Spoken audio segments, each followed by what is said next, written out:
حضرت سلیمان کا لشکر آ رہا تھا اور یہ چیونٹی وادی نمل میں اپنی ہمجولیوں کے ساتھ وہاں تلاش رزق میں گھوم پھر رہی تھی۔ تو جو ہی لشکر آتے ہوئے دیکھا تو اس نے اپنی ہمجولیوں کو کہا، جس کی حکایت قرآن نے کی ہے، کہا جلدی جلدی اپنی بلوں میں داخل ہو جاؤ، اللہ کے نبی کا لشکر بے خبری میں تمہیں کچل نہ ڈالے۔ کئی میل دور سے چیونٹی کی اس آواز کو حضرت سلیمان نے سنا۔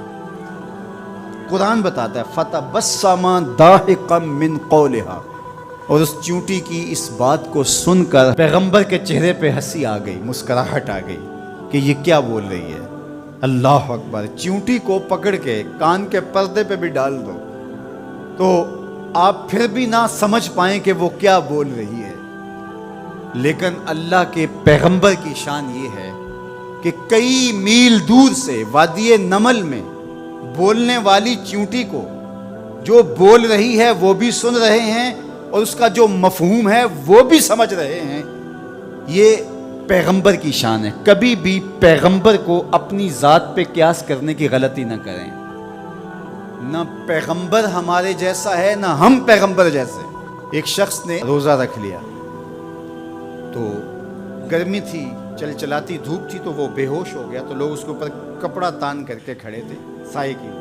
تو حضور گزرے تو فرمایا کہ یہ کیا ہے؟ تو کہا کہ اس نے روزہ رکھا تھا تو اس کی وجہ سے یہ نڈھال ہو گیا۔ فرمایا کہ اس کو کس نے کہا تھا روزہ رکھا؟ وصال کا روزہ رکھا۔ وصال کا روزہ ایک روزے کے بعد پھر اسی پہ تسلسل کے ساتھ دوسرا روزہ۔ تو کہا حضور آپ جو رکھتے ہیں، تو اس نے بھی پھر دیکھ کے رکھ لیا۔ تو آقا کریم علیہ الصلوۃ والسلام میں ایکم مثلی، تم میں سے میری مثل کون ہے؟ ایکم مثلی، تم میں سے میری مثل کون ہے؟ اور ایک دوسرے مقام پہ آقا کریم نے فرمایا لست کہیاتکم، میں تمہاری طرح نہیں ہوں۔ کبھی کہا ایکم مثلی، تم میری طرح نہیں ہو، کبھی کہا میں تمہاری طرح نہیں ہوں۔ تو یہ غلطی کبھی نہیں کرنی چاہیے کہ اپنے آپ کو نبی پر قیاس کریں یا نبی علیہ السلام کو اپنی ذات پہ قیاس کریں۔ اللہ نے ان کو جو صلاحیتیں، جو شانیں، جو عظمتیں اور جو امتیازات عطا کیے ہیں وہ انہی کا خاصہ ہے۔ اللہ نے انہی کو ایک الگ شان اور الگ نرالی عظمت عطا فرمائی ہے جو انہی کا مقصود ہے۔ اب چیونٹی کتنے میل دور سے اپنی ہمجولیوں سے بات کر رہی ہے۔ کوئی حدیث ہو تو ضعیف کہہ کر کے کوئی کہے کہ نہیں میں نہیں سے مانتا، آیت قرآنی ہے فَتَبَسَّمَ ضَاحِكًا مِّن قَوْلِهَا، چیونٹی کی اس بات کو سن کر اللہ کا پیغمبر مسکرانے لگا کہ یہ کیا کہہ رہی ہے۔ اللہ اکبر! یار حضرت سلیمان علیہ السلام چیونٹی کی بات سنیں بھی اور جو وہ کہے اس کو سمجھیں بھی اور اس بات پہ مسکرائیں بھی، اور چیونٹی بھی کئی میلوں پہ ہو۔ یہ شان اس پیغمبر کی ہے کہ جو مسجد اقصیٰ میں تیرے نبی کے پیچھے مقتدی بن کے کھڑا ہو۔ جب مقتدی کی سماعتوں کا یہ عالم ہے تو مقتدا کی سماعتوں کا عالم کیا ہوگا؟ اس لیے میرے اور آپ کے آقا و مولا نے ارشاد فرمایا جو میں دیکھتا ہوں وہ تم نہیں دیکھ پاتے، جو میں سنتا ہوں وہ تم نہیں سن پاتے۔ تو جب سلیمان علیہ السلام اتنی دور سے چیونٹی کی آواز کو سن بھی لیں اور اس کی سرسراہٹ کے مفہوم کو اخذ بھی کر لیں اور اس پہ آپ جو ہے وہ جواب بھی دیں، فَتَبَسَّمَ ضَاحِكًا مِّن قَوْلِهَا، تو پیغمبر چیونٹی کی آواز کو سن لے تو مدینے والا امتی کی آواز کو نہیں سننے گا؟ تو یہ شان ہے خدمت گاروں کی، سرکار کا عالم کیا ہو۔ اللہ نے شان عطا کی ہے، اللہ نے عظمت عطا کی ہے۔ اب اس چیونٹی کو امام راضی کہتے ہیں قیامت تک آنے والی چیونٹیوں کا سردار بنا دیا۔ کیوں؟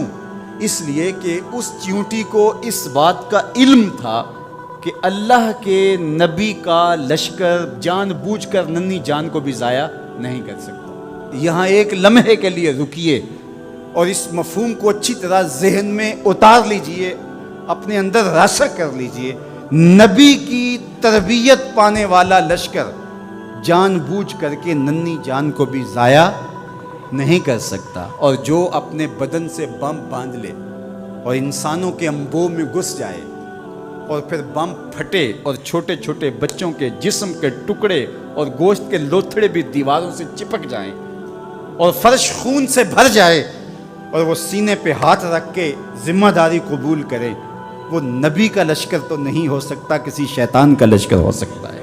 تو اس چیونٹی کو اللہ تعالیٰ نے قیامت تک کی چیونٹیوں کا سردار بنا دیا۔ قرآن مجید کی 114 سورتوں میں سے ایک سورت کا نام اس چیونٹی کے نام پہ رکھ دیا۔ کتنا بڑا اعزاز دیا اس چیونٹی کے نام پہ۔ سورہ النمل ذات کی چیونٹی ہے، لیکن پیغمبر کے تربیت یافتہ لوگوں کے مزاج کو جانتی ہے۔ یار پیغمبر کی صحبت میں رہنے والوں کا کوئی مزاج آشنا بن جائے اور اس مزاج آشنائی کی وجہ سے اس کو عزت، پروٹوکول، تکریم اور قیامت تک آنے والی چیونٹیوں کی سرداری بخشی جاتی ہے، تو جو مزاج پیغمبر کا حامل ہے اس ابو بکر کی شان کا عالم کیا ہو، اس کی عظمتوں کا عالم کیا ہے۔ تو اس چیونٹی کو قیامت تک آنے والی چیونٹیوں کا سردار بنا دیا گیا۔ تو اس کی سرداری کا سبب اس کے یہ جاننے کی وجہ سے ہے کہ پیغمبر کی تربیت میں رہنے والے جان بوجھ کے ننھی جان کو بھی ضائع نہیں کر سکتے۔